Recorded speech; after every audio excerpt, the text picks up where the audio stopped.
because companies are moving more and more towards machine learning, deep learning, and AI. Those are definitely going to be handy skill sets and experiences that you're going to bring to the table that's going to make you an attractive candidate.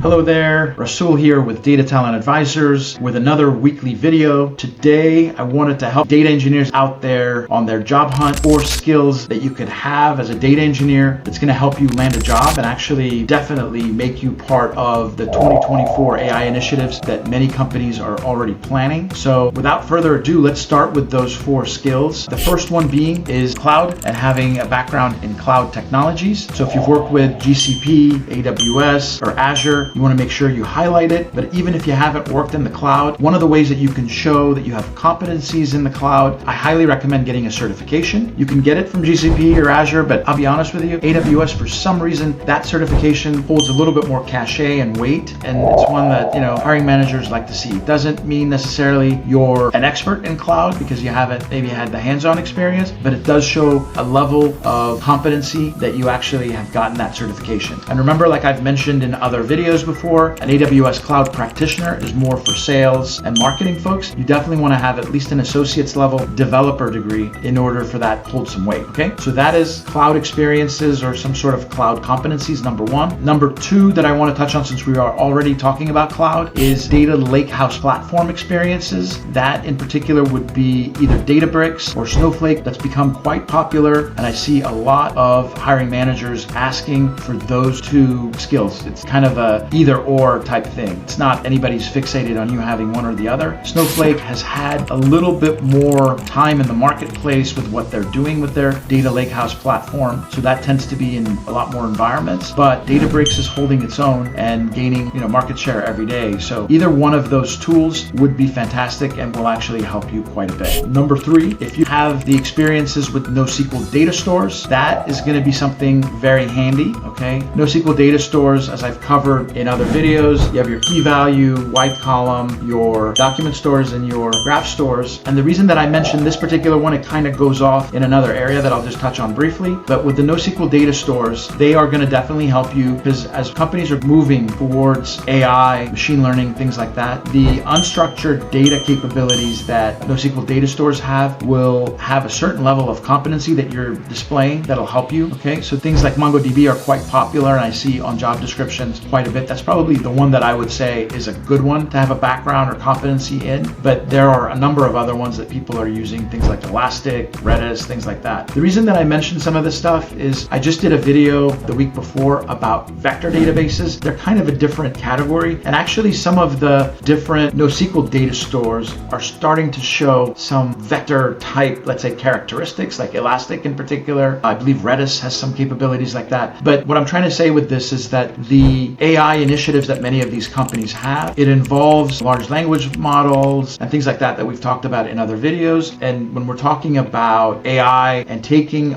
different types of unstructured data and having a mathematical representation in the form of vector embeddings, this kind of thing that you would be dealing with in the vector database world is somewhat related, let's say, to NoSQL data stores because you're still dealing with unstructured data and it is moving you more away from RDBMS systems and things like that. So I don't want to get into like saying that you have to have vector database experience. I think NoSQL database experience has always been highly desired. MongoDB is a really good go-to one that people have in their backgrounds and is being asked for on a lot of job descriptions. So that's what I would focus in on. If you get other experiences working with vector databases, things like that, great. But I really doubt somebody's going to have vector database experience when they haven't even checked the box, let's say, on NoSQL data stores. Okay. So last but not least is really machine learning libraries. Again, very much AI focused, deep learning, whatever you want to call it. But machine learning libraries, covered those also in different videos, different angles. Things like pandas, NumPy, scikit-learn, TensorFlow, PyTorch. These are all Python machine learning libraries. There's a bunch of them, and